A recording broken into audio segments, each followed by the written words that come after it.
List it out for us. all Be a been man. List it out. Did you authorize them to detain or arrest? That is a fundamental issue of democracy. I'm not trying to be a snot here. I'm just trying to get the actual, did you authorize them to do that? All of these orders and what they're sent there to do are public. They're Okay, there so to, say it. So say it. Yes or no? I'd like to.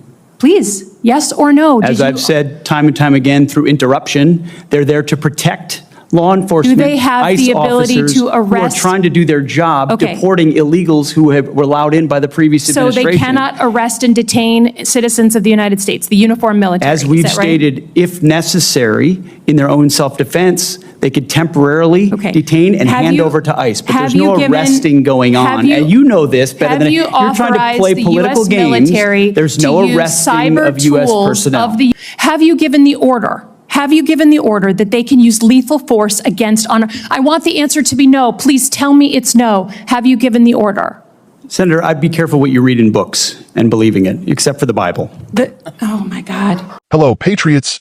Welcome back to Signal 76, your beacon of truth in these turbulent times. Today, we're diving deep into what might be the most important congressional hearing footage you'll see this year. And frankly, it's going to make your blood boil. We're witnessing a sitting United States senator attempting to undermine our defense secretary while he's working to secure our border and protect American citizens from the chaos left behind by the previous administration. Before we get into this explosive exchange, I need you to hit that subscribe button right now, because big tech is suppressing conservative voices like never before, and your subscription is literally our lifeline to keep bringing you the unfiltered truth. Smash that like button, drop your thoughts in the comments, and stick around until the very end, because I'm going to reveal something about this hearing that the mainstream media is completely ignoring, something that exposes the deep state's desperate attempt to handcuff our military when we need them most. Senator Slotkin.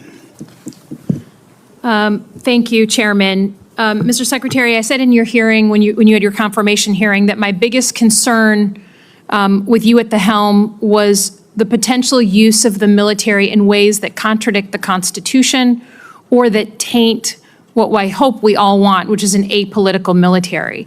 And when I asked you about whether you would accept an order that was actually given to your predecessor, Secretary Esper, Trump's SecDef, to deploy active duty troops against unarmed protesters and to, in Secretary Esper's words, shoot at them, shoot at their legs, you said this was all theoretical. Here we are, a few months later, you've deployed 4,700 troops to Los Angeles and against the wishes of the governor. And my colleague across the aisle was right. It is the first time since 1965 that we have deployed Guard troops without the permission of the governor. In all the instances he laid out, the president had sent in the military to protect protesters, not against the protesters. So you may dismiss it, but I feel like this is a fundamental issue of American democracy. If you love your country and you want an apolitical military, then it should be the last resort, not the first resort in our country to use them. So to get to the non-theoretical, have you authorized the uniformed military to detain or arrest protesters in Los Angeles? Senator, I would just start by saying you're not a protester if you're throwing concrete 100%. at law Arrest those enforcement people. officers. Throw them in the jail. 100%. But what you're doing is something different. Everyone knows this is a political decision, right? So we don't trust that you're using the best interests of the military, certainly, and of democracy on top of that. So have you given the order? That's all I want to know. It's not theoretical.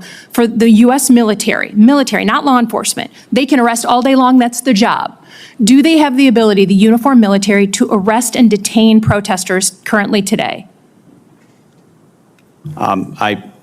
It's a yes or no thing. Authority. It's sort of amusing the extent to which the speculation is out there. These troops are given very clear orders. Then what is the order? Then list it out for us. Be a man. List it out. Did you authorize them to detain or arrest? That is a fundamental issue of democracy. I'm not trying to be a snot here. I'm just trying to get the actual, did you authorize them to do that? All of these orders and what they're sent there to do are public. They are there so say it. So say it. Yes or no? I'd like to.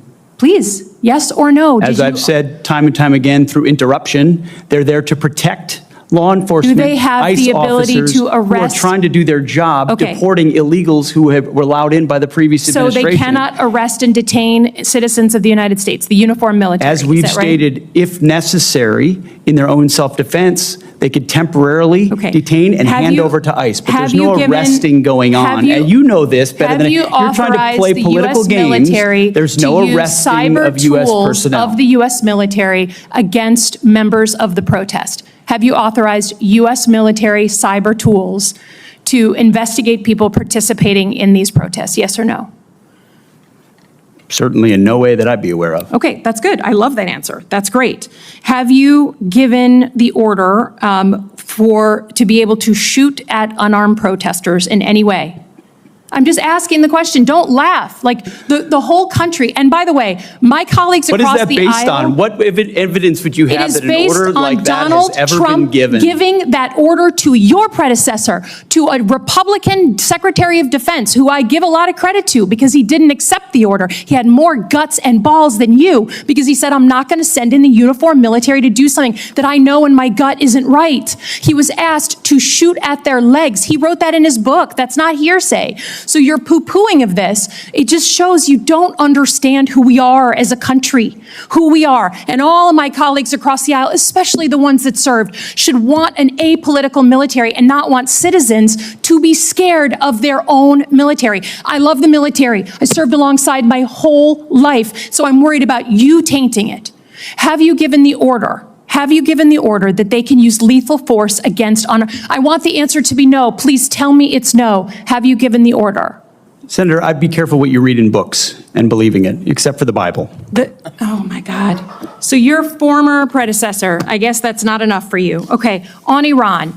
I don't think there's a debate, there's like a cat fight going on in your own party about whether to go after Iran. Have you commissioned any day after planning? So any force protection, any use of ground troops in Iran, any cost assessments? Because I don't think we doubt what we can do as a country in the attack. It's the day after with Iraq and Afghanistan that so many of us have learned to be so deeply concerned about. Have you authorized day after planning? As I've said, we have plans for everything, Senator. Okay. And I would also reiterate how we began, that there will be a classified portion of this 15 minutes after we adjourn. What you just Have you witnessed in given that the hearing order? room is Have you nothing given the short order of a that they can use coordinated lethal attack force on American against sovereignty. I want Senator the answer to be Slotkin, no. who Please clearly tell me hasn't it's learned the no. lessons from Have the you border given the crisis that's order? been devastating Senator, our I'd be communities careful for the what past you 4 read in years, books is and now believe trying in to it, tie the except for hands the of our Bible. defense secretary Oh my as he works God. to clean up the mess left by open border policies that have flooded our cities with illegal immigrants, many of whom are criminals who should never have been allowed to set foot on American soil. Let's break down what's really happening here, patriots, because this goes far deeper than just one contentious hearing. This is about the fundamental question of whether America will remain a sovereign nation with secure borders, or whether we will continue down the path of national suicide that the previous administration set us on. When Senator Slotkin brings up the deployment of 4,700 troops to Los Angeles, she's framing it as some kind of unprecedented overreach. But let's talk about what's really unprecedented here. What's unprecedented is having American cities turned into crime-ridden hellscapes because local and state officials have refused to enforce immigration law. What's unprecedented is having sanctuary cities that actively harbor criminals while American citizens live in fear. What's unprecedented is having governors who care more about protecting illegal immigrants than they do about protecting the American citizens who elected them. The senator keeps harping on about this being the first time since 1965 that guard troops have been deployed without a governor's permission.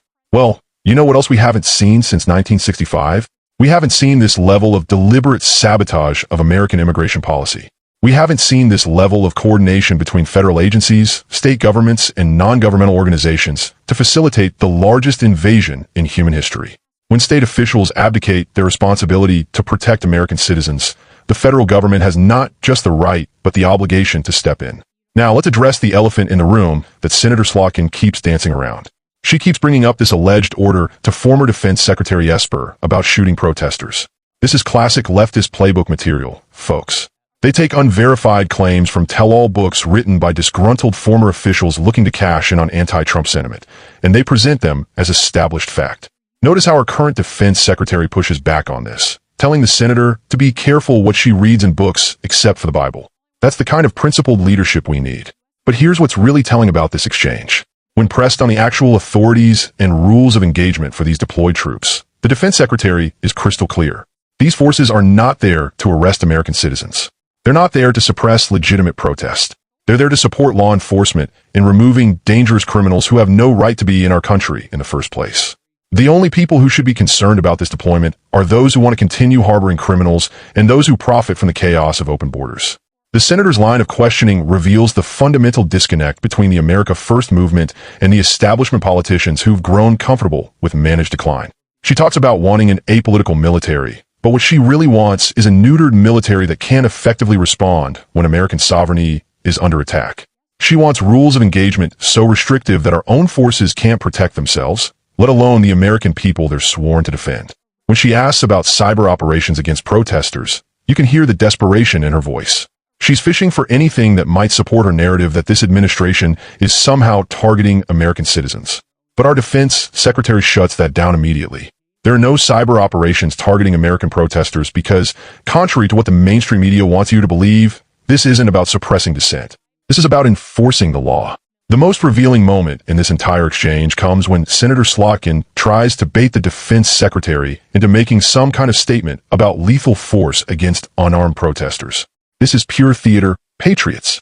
She knows damn well that's not what these troops are authorized to do, but she needs sound bites for her political fundraising emails and for the activist media to clip and share out of context. What she's really afraid of is effective governance. For 4 years, we watched as American cities burned, as criminals were released without bail, as law enforcement was defunded and demoralized, and as our border was turned into an express lane for anyone who wanted to come to America regardless of their intentions or background. Now that we have leadership that's actually willing to restore law and order, the same people who cheered the chaos are suddenly concerned about constitutional overreach. Let's talk about what constitutional overreach actually looks like. Constitutional overreach is using federal agencies to spy on American citizens for their political beliefs. Constitutional overreach is weaponizing the justice system against political opponents. Constitutional overreach is using emergency powers to shut down churches while keeping strip clubs open. Constitutional overreach is forcing experimental medical treatments on service members and federal employees. Those are the kinds of abuses we should be worried about, not the deployment of National Guard troops to support immigration enforcement. The senator mentions her military service, and I respect anyone who's worn the uniform in defense of this country. But military service doesn't give you a monopoly on patriotism, and it doesn't mean your political judgment is beyond question. Some of the most dangerous threats to American freedom have come from people who served in government and then decided they knew better than the American people who elected them. When she talks about not wanting citizens to be scared of their own military, she's projecting the left's own authoritarian tendencies on a lawful military operations. The only Americans who should be scared are those who are in this country illegally or those who are harboring them. Law-abiding American citizens have nothing to fear from troops who are deployed to restore order and enforce immigration law. The brief discussion about Iran planning at the end of this hearing is also worth noting. This is another example of how the establishment thinks. They want our enemies to know exactly what we're planning and when we're planning it. They want to tie the hands of our military commanders with endless bureaucratic processes while Iran continues to fund terrorism and threaten American interests around the world. Real strength requires the ability to keep your enemies guessing while maintaining overwhelming capability to respond to threats. What this hearing really demonstrates is the choice America faces going forward. We can continue down the path of managed decline, where criminals are treated better than law-abiding citizens, where foreign nationals have more rights than American citizens, and where our military is hamstrung by politicians who care more about their media coverage than American security. Or we can choose strength, we can choose sovereignty, and we can choose to put America first. The 4,700 troops deployed to Los Angeles aren't there to oppress anyone. They're there because local officials have failed in their most basic responsibility to protect public safety. They're there because we have a president who understands that enforcing immigration law isn't optional. It's essential to maintaining a functioning society. They're there because sometimes federal leadership is required when state and local officials abandon their duties. This is exactly the kind of decisive action that Americans voted for. We're tired of endless debates while our communities are overrun with crime and chaos. We're tired of being told that enforcing our own laws is somehow unprecedented or authoritarian. We're tired of politicians who spend more time protecting the rights of people who shouldn't be here than protecting the rights of American citizens. Patriots, what you're seeing in this hearing is the deep state and their political allies panicking because they're losing control of the narrative. For years, they've been able to frame any attempt at serious immigration enforcement as racist or unconstitutional. They've been able to shame Republican politicians into backing down from necessary actions by crying about civil liberties and constitutional overreach. But those days are over. We have leadership now that understands the stakes and isn't afraid to take the heat for doing what's right. When Senator Slotkin tries to intimidate our defense secretary with accusations and loaded questions, he pushes back. He doesn't apologize for enforcing American law on American soil. He doesn't back down from his constitutional responsibilities because a senator is grandstanding for the cameras. This is what winning looks like, patriots. This is what it looks like when America First principles are actually implemented instead of just talked about. It's messy, it's controversial, and it makes the establishment uncomfortable. But it's necessary if we're going to restore law and order to our cities and security to our borders. The mainstream media will spin this hearing as evidence of authoritarian overreach. They'll clip the most confrontational moments and present them without context. They'll bring on their usual panel of experts to explain why enforcing immigration law is somehow a threat to democracy. But we know better. We know that real democracy requires secure borders, enforceable laws, and leaders who are willing to make tough decisions, even when they're unpopular with the political class. As we move forward, patriots, remember that this is just the beginning. The forces that created the border crisis, that turned our cities into crime scenes, that weaponized federal agencies against American citizens, they haven't gone anywhere. They're regrouping, they're fundraising, and they're planning their comeback. Our job is to make sure that comeback never happens. We do that by staying informed, by staying engaged, and by supporting leaders who put America first regardless of the political cost. We do that by pushing back against the narrative that enforcing our laws is somehow extremist or authoritarian. We do that by remembering that the greatest threat to American democracy isn't strong leadership. It's weak leadership that allows chaos to flourish in the name of tolerance and inclusion. Before we wrap up, I want you to understand something crucial about the timeline we're living in. This hearing didn't happen in a vacuum. It's part of a broader campaign to undermine every single America First policy initiative before it can take root and show results. They know that if these policies succeed, if crime goes down, if our cities become safer, if our borders become secure, then their entire political worldview collapses. That's why every single deployment, every single enforcement action, every single attempt to restore order will be met with this same kind of theatrical opposition. They're not really concerned about civil liberties or constitutional overreach. They're concerned about losing the chaos that they've used to justify their own political relevance for the past 4 years. So when you see hearings like this, when you see senators grandstanding and making accusations, remember what's really at stake. This isn't about military protocol or rules of engagement. This is about whether America will remain America or whether we'll become something unrecognizable in the name of progress and inclusion. Patriots, I need you to share this video with everyone you know. The algorithms are working against us, and the only way this message gets out is if you take action.